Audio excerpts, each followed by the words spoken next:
कांवड़ यात्रा के बीच मौलाना साजिद रशीदी ने कांवड़ियों को लेकर एक विवादित बयान दे दिया है। मौलाना साजिद रशीदी ने कांवड़ियों को भगवा आतंकी कह दिया है।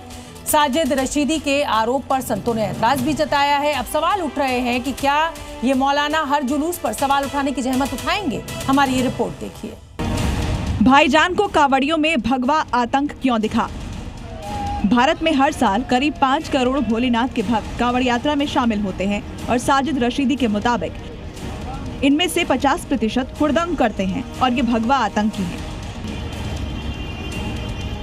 मुहर्रम आता है तो आप कहते हैं ताजिए की हाइट कम कर दो। कांवड़ी आते हैं तो आप द्वार लगाते हैं और आप पुष्प वर्षा की तैयारी करते हैं।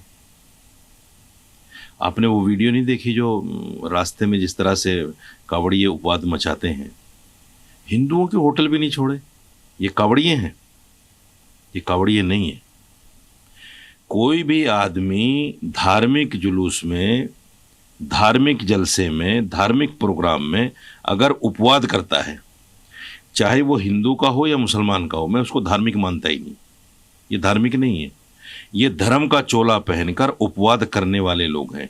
मैं तो इनको क्या कहूँ, मैं आपको भगवा आतंकवादी कह सकता हूँ।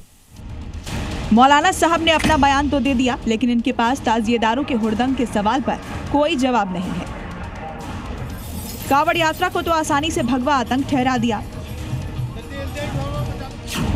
ताजिएदारों का उत्पात भी आतंकवाद? क्या इसी आधार पर ताजिए के जुलूस में शामिल इन उत्पातियों को इस्लामिक आतंकी ठहराना जायज है? अभी हाल ही में मुहर्रम मनाया गया और देश के अलग अलग शहरों से कई ऐसी तस्वीरें आई जिनमें ताजिएदारों ने जमकर हिंसा की। तोड़फोड़ से लेकर मारपीट तक जो संभव हुआ वो सब किया। अब साजिद रशीदी के लिए संतों के पास कई सवाल हैं। मानसिकता इनकी खराब हो चुकी है सनातन के प्रति, हिंदुत्व के प्रति और कांवड़ियों के प्रति। ऐसे ही लोगों से ये देश डर रहा है कि ये आतंकवाद को प्रश्रय देने वाले लोग हैं और ऐसे लोगों को जेल में डाल देना चाहिए, जिससे आने वाले समाज में इस प्रकार का कोई बयान दे करके और हमारे सामाजिक ताने बाने को विकृत करने का प्रयास न कर सके। ये पहला मौका नहीं है जब साजिद रशीदी ने सनातनियों की आस्था पर सवाल उठाया हो। इससे पहले भी साजिद रशीदी कई बार विवादों में आ चुके हैं।